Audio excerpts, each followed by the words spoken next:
All right, man. How you doing today? Good. Good? Yeah. So I wanted to know, why'd you decide to move to Arizona from Montana?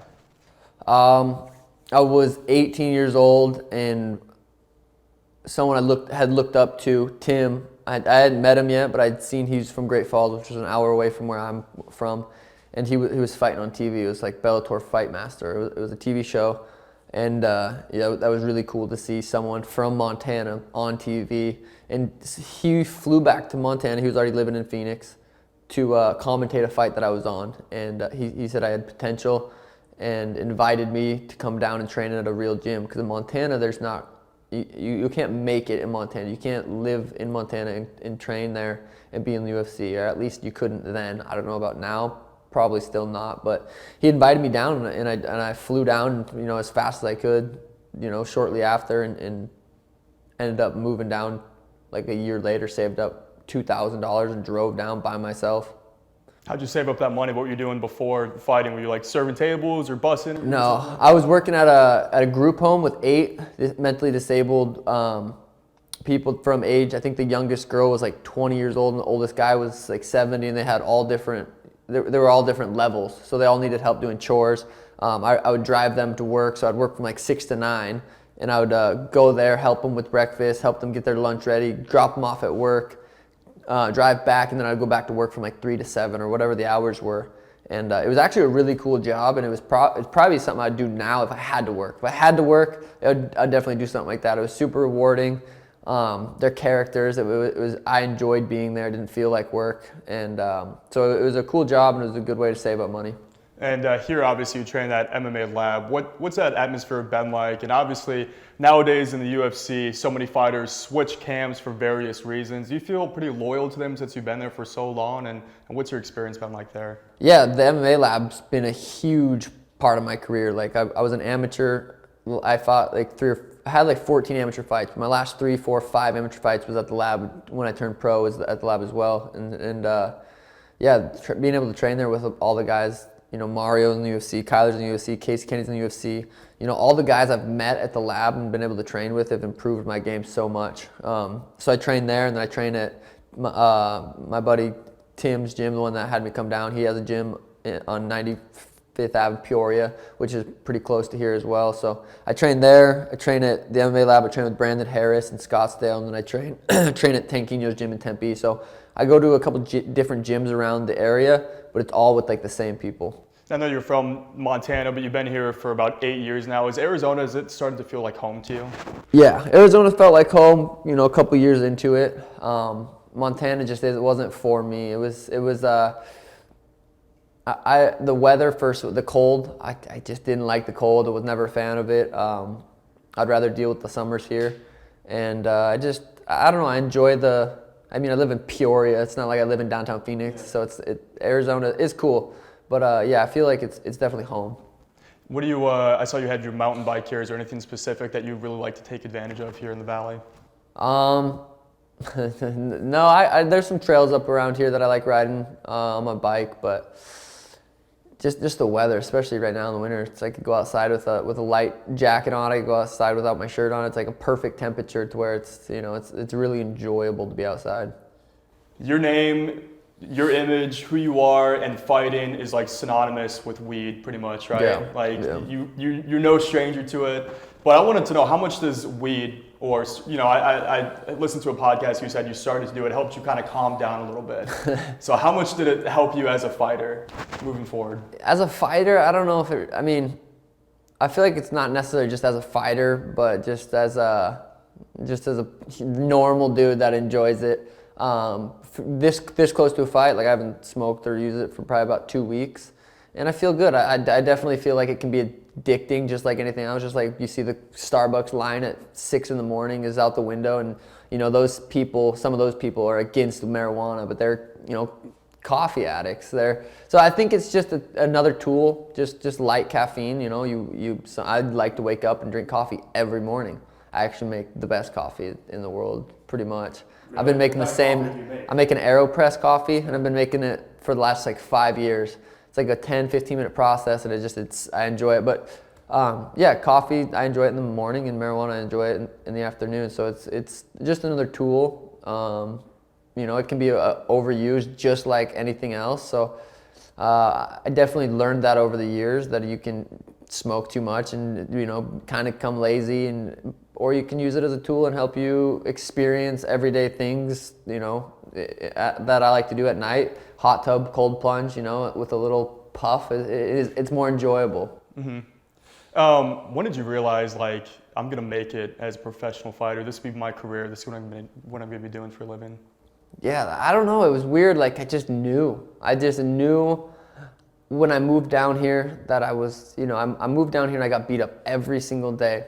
Like, every time, every practice I was getting beat up. Not as much as just the strict kickboxing days, but if it was MMA or grappling, like, I had no chance. I never had learned any of that until I would move down here. So I was going against guys that are already in the UFC, and I'm coming down here as an 18-year-old kid that just never grappled. So I'd get beat up really bad, and I would question, like, damn, can I do that? But then I for whatever reason in my head, I was like, they just know more than me. I'm an athlete, and I have no other path. Like, what else am I gonna do?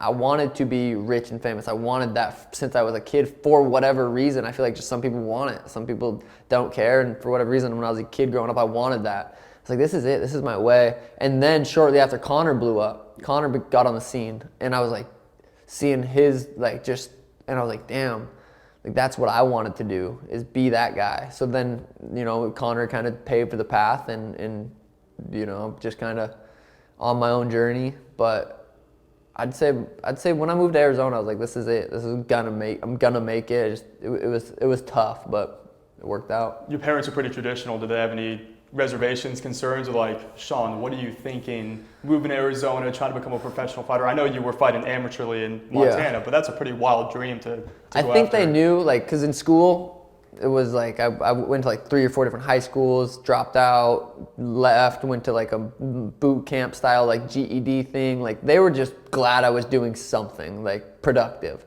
So I think they were pretty supportive. It was a sport. They loved going to all my sporting events. I played basketball, baseball, football, soccer growing up since I was like 3. Every single season we were doing something. So, and they always supported the fighting. I remember my mom at one point was like, you're gonna have to either get a job or you're gonna have to get a job. Like, you have to pay rent at some point. And I was like, well, that was when I was like 18. And I was like, all right. That was 17, 18 years old. And that's when I kind of for sure decided to come down to Arizona. But yeah, they were always really supportive of me doing it. And, my mom doesn't like watching the fights, but she knows. Once she saw the money coming in, like, she was all about it. Dude, you've had just and you know this, you've had such a meteoric rise, since the Contender Series. As fate would have it, Snoop Dogg was there, a viral moment now, and you got that knockout. You're smoking a blunt with Snoop Dogg afterwards. Now there's not a fight that you're not on that's a main card. I mean, you're a normal dude playing video games, right? Like, what's it like to leave sugar out of it? What's it like to be Sean O'Malley? And just, do you take a time to reflect how much you've already accomplished? You're only 27 years old. Yeah, I mean, I was walking around outside. I do the cold plunge every night, and I feel like that's the biggest tool to make you humble, because it makes you not, it's every single night it's hard to get in. I do 3 minutes, it's at 41 degrees, and it just like puts you in a humble mindset, and it's like, I don't know, it makes me feel like Sean. It doesn't make me feel like Suga, like I'm this star. It just makes me feel like a normal person. And then I come and stream, like you guys are here at the streaming crib, and it's just, streaming makes me feel like just like a normal person too. So I don't know, it's just, sometimes, for the most part, I'm pretty good about being Sean and not thinking, oh, I'm this famous shit. Like, I have felt like that, a couple years ago. I feel like I've learned certain lessons, and I had a daughter a year ago, so my baby's 1. That's definitely changes you, I feel like a normal dude. I feel like I'm pretty good at having that mindset of being myself and separating the two. You'll tell people that you're undefeated, that you did not lose that fight to Chito Vera, and that, right now, everybody is talking about what you're going to do next. Do you feel that pressure? I mean, you're still so early on in your career. Do you feel the pressure of like, hey, I can't lose. I cannot lose? Not really. I think, the UFC's definitely kind of made it to where, like, it's okay to lose, and you can still have big fights. Unlike boxing, like you can't lose in boxing, or else it's just not. It's different. UFC's better with losses and the next fight still being a big fight. I think I'm just so fun to watch fight. I'm just different. And like that's just, could be my opinion, but I also think that's just a fact. I'm different. If every bantamweight was fighting on the same night at the same time, you could only watch one, I guarantee I'd have more people watching me than any of them. I'm more fun to watch. I bring something, a different element to the game than most people do. So I think, I'm not worried about losing. Like people think I don't know how to take a loss and stuff. It's like I've lost in sparring this camp. I've lost in jiu-jitsu a lot. Like it's not, to me losing is not a scary thing. I'm not afraid to lose a fight at all. But that fight in particular, I didn't feel like his skills beat my skills. And I'll say that forever. Like it's not me not taking a loss. Like I guarantee in the UFC I might lose someday. And you guys will see how I handle it. I'm not gonna throw a fit and be like, that doesn't count. It's like that fight specifically, I've watched it so many times in slow motion. He threw a kick and his toe, literally his big toe, hit a perennial nerve behind my leg, and it completely shut my leg off. Like my foot was numb. Have you ever had that happen before? No. It was crazy. I haven't had it happen since. I hadn't happen before, and I've had over 30 fights. Like how many times I've been kicked in the legs? Thousands. And how many times has that happened? Once. It wasn't a good shin to my calf where it cut my calf, like turned my calf off. Like that's different. That's a good calf kick. That wasn't what happened. So if that would happen, if he chopped me down like a good leg kick and my calf was hurting and I couldn't walk, that's different. But the way that fight happened was, it wasn't his skills beating my skills, and I'll say that forever. I could tell it still kind of gets you going a little bit when we talk about it. And I don't want you looking past your opponent next weekend, but do you feel a need to even the score with him? I mean, he's jawed off about it. You've jawed off about it. He just beat he's not the same Frankie Edgar, but he had a pretty nasty front kick. Yeah, I don't think it'd be evening the score. I look at that fight as 0-0. I go out there and beat him. It's 1-0. It's not we need a trilogy. It's 0-0. We've basically never fought. We were in the cage together for like 2 minutes, and I was getting the better of him until that happened. Even after that happened, I was still, hitting him more than he was hitting me. I blitzed forward, and my leg completely went out. So, yeah, that fight's going to happen again, for sure. I would say 100% that fight's going to happen again. Let's talk about next weekend, UFC 269. You're on the main card. From top to bottom, this is a stacked card. Obviously, Poirier versus Oliveira is fighting for the title. Raulian Paiva beat your teammate Kyler Phillips. Do you feel a need there to? I mean, what do you think about that decision? I think it's so weird that everyone will just listen to those three judges. Like, for me, it's like those three judges' opinions isn't gonna make what I think happened. You know what I mean? Like, so you think Kyler won? I thought Kyler won. I thought it was pretty obvious. The worst case, it was a draw. Kyler dropped him a couple times. I think those were 10-8s. I haven't rewatched the fight. I watched it when it happened, and I don't remember exactly. But I thought Kyler had won, and I thought it was pretty obvious. Worst comes to worst, like I said, it was a draw. So I don't really feel like I got to get even. I think Kyler's a better fighter than him, and I'm going out there. It's just me versus him. Nothing. I mean, that doesn't matter that they fought at all. What do you think of him as a fighter, Paiva? Tough. That dude's tough. I'm coming off a fight with Chris Moutinho, who's the definition of tough. Like, that dude ate so many shots that he's probably still freaking confused. He's probably still concussed. Paiva's gonna be just as tough. I plan on having to beat him up just like I had to beat up Chris, just like I had to beat Thomas Almeida up. We're in the UFC. They're gonna be tough. He was a top 15 guy a couple weeks ago. They took him out of the rankings. So he's a legitimate opponent. I also want to talk about that Moutinho fight because I don't think I've ever seen a pro fighter do crossovers in between straights and jabs. That was first. Yeah. That was the first. Yeah, no, it was, the Phoenix Suns win the championship. And, unfortunately they lost every game after. So maybe I shouldn't have done that. But, it was meant to be well. But, it was, really at the end of the day, it's just another feint. It's just another stutter step. It's just to get him thinking about something else. And really, it was actually pretty effective. And I probably will keep that in my arsenal forever. The crossover. Oh yeah, for sure. Yeah. Are you a big Suns fan? Yeah, I'm a Adopted fan? I'm an adopted fan. I like watching people perform at high levels. Like, I think it's just it's cool. I went to the Suns game, and it was just so jealous. They get to play so much. I love going out there and performing, but for fighting, it's like 3-4 fights a year is a good amount, but it's just 3 or 4 times a year. I love going out there and performing, so it's cool watching them get to perform so much. You mentioned recently that you really liked what you saw out of Adrian Yanez. That was a great fight against Davey Grant, like 2 tough opponents there. Where do you see yourself after Paiva if you do win this fight? Who do you want to face off next? Yeah, I mean, people have been wanting Adrian Yanez versus me for a while. I remember after his fight, I tweeted it. Someone in the media asked him, and then he got all flustered saying that I want to fight a ranked opponent, which I've never said. I could care less. I've called out Dominick Cruz, I've called out ranked guys, but I've never been like, I need to fight a ranked guy. I could care less. Adrian Yanez isn't ranked, and I will fight him next, most likely. The fans want to see it. He already agreed to it. I want it. You know what I mean? That's an easy day for Sean Shelby. Let's write that down, March. But I do got to go get through Paiva, December 11th, Saturday night. I got to show up, and that's just something I've always done is shown up. And that's like the biggest thing in a fight is who's going to show up. And if both guys show up, then it comes down to skills. And I believe I got better skills and more speed, which I think is the number one attribute in fighting that you want to have, and I have that over him. What can people expect for people who are just now meeting you, which is hard to believe, but who are just now meeting you from this story, who are just now kind of getting introduced to you? What can they expect from the Suga Show?